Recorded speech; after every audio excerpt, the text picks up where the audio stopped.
Okay, welcome. Today we're just going to review Newton's second law. We are officially starting the unit on dynamics, which will incorporate Newton's second law, and eventually we'll study Newton's second law in two dimensions. But for today's lesson, we're just going to review Newton's second law from Physics 11. Newton's second law of motion pertains to the behavior of objects for which all existing forces are not balanced. So any object that does not have a balanced force will undergo Newton's second law. Newton's second law of motion can be formally stated as follows. If an unbalanced force acts on an object, the object will accelerate in the direction of the net force. The rate of acceleration is directly proportional to the net force and inversely proportional to the mass. That means that the acceleration is directly proportional to net force, which means if you double net force, you double acceleration. If you triple net force, you triple acceleration, and so on. It's inversely proportional to the mass. So that means if the mass increases, then the acceleration decreases. If you double the mass, the acceleration becomes half as much. This verbal statement can be expressed in equation form as follows. Acceleration equals F net divided by mass. The above equation is often rearranged to a more familiar form as shown below. The net force is equated to the product of the mass times the acceleration. Both equations are equivalent and are a form of Newton's second law. The acceleration is always in the same direction as the net force. An acceleration is produced by a net force. Remember, the net force is the vector sum of all of the forces. By substituting standard metric units for force, mass, and acceleration into the above equation, the following unit equivalency can be written. 1 Newton is equal to 1 kilogram times 1 meter per second squared. So in other words, if you take a 1 kilogram mass and accelerate it at 1 meter per second squared, that's equivalent to 1 Newton of force. 1 Newton is defined as the amount of force required to give a 1 kilogram mass an acceleration of 1 meter per second, or 1 meter per second squared. Okay, let's try some practice scenarios. So you may want to pause the video at times so that you can think about the answer. So the first one, let's look at the first row. It says the F net equals 10 newtons and mass equals 2 kilograms. So what would the acceleration equal?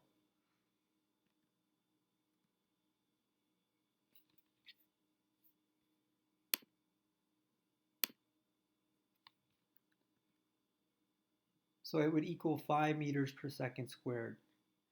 Now if I take the force and double it to 20 newtons and keep the mass the same, 2 kilograms, what would be the new acceleration?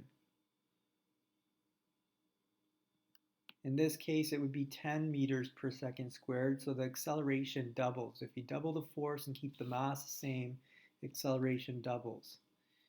All right, what if we keep the force the same and we double the mass, then the acceleration becomes half as much, 5 meters per second squared. Okay, and then for the next column, we're going to keep the force the same, 20 newtons, but we're going to make the mass half as much. So what will be the new acceleration?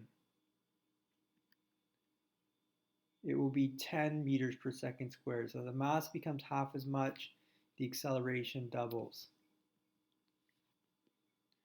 And if we half the force and half the mass, the acceleration stays the same. If we quadruple the mass or the force and we quadruple the mass, then the acceleration stays the same as well. Observe from rows 2 and 3 that a doubling of the mass results in halving of the acceleration. And similarly, rows 4 and 5 show that a halving of the mass results in a doubling of the acceleration if the force is held constant. Acceleration is inversely proportional to mass. Newton's second law can be used to solve for mass, acceleration, or force. For example, an object with a mass of 55 kilograms accelerates at a rate of 0.5 meters per second squared. What is the unbalanced force on the object? So we start by writing out our given information. Again, if I go too quickly, you may want to pause the video. Mass equals 55 kilograms. Acceleration equals 0.5 meters per second squared. And F net is our unknown. Go ahead and copy that down.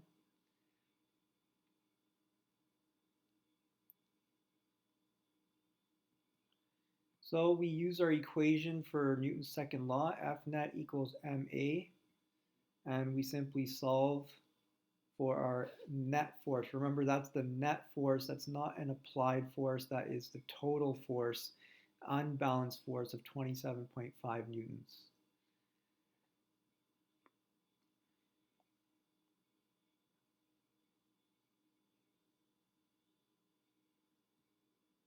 Okay, now here you need to check your understanding. So pause the video at this point and try these questions, try to answer them, work them out on a piece of paper, and then unpause the video and check your answers.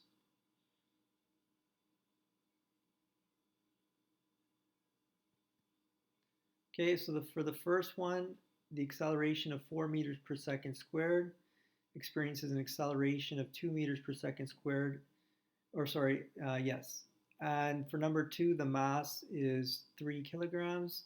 And for number 3, the acceleration is 3 meters per second squared. If you got that correct, you're ready to move on.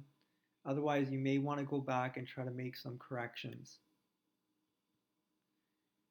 Here's a second example. A 25 kilogram object is pushed across the floor with a force of 85 newtons. The force of friction on the object is 22 newtons. Find the acceleration of the object. So we can start by drawing a free body diagram. Recall that a free body diagram is simply a square that represents the object with all of the forces acting on the object, and the forces are labeled with their appropriate symbol. Notice that Fg is equal to Fn. The object is sitting on the floor, so Fg is going to equal Fn. They're going to be the same size of arrow. They balance each other. F applied is slightly greater than the F friction. That's because it's accelerating towards the right, so there must be an unbalanced force towards the right. So we ignore Fn and Fg because they are equal and opposite, so they cancel each other. And we can write our given information. F applied equals 85 newtons, F friction equals 22 newtons, m equals 25 kilograms, and acceleration is our unknown.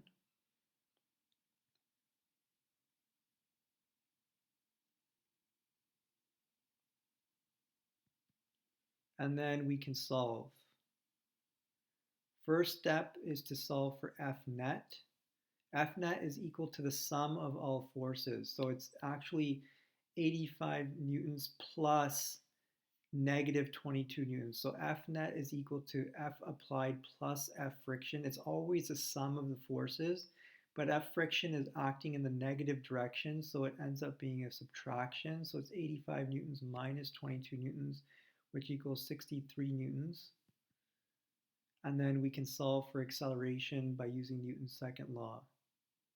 And our answer is 2.5 meters per second squared.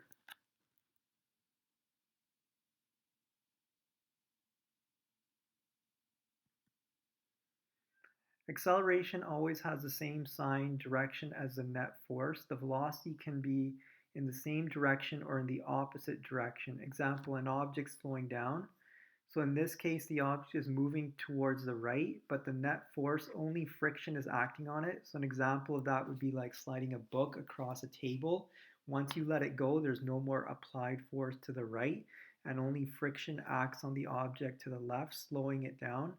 So acceleration acts in the same direction as a net force. In this case, the net force is to the left, so acceleration is to the left as well. The velocity is still positive because the object is still moving to the right. An applied force of 50 newtons is used to accelerate an object to the right across a frictional surface. The object encounters 10 newtons of friction. Use the diagram to determine the normal force, the net force, the mass, and the acceleration of the object. So pause the video here and try to solve for all of the unknown values.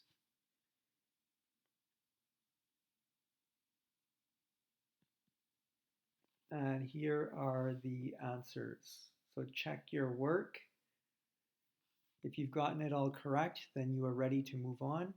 If not, you may need to go back and make some corrections.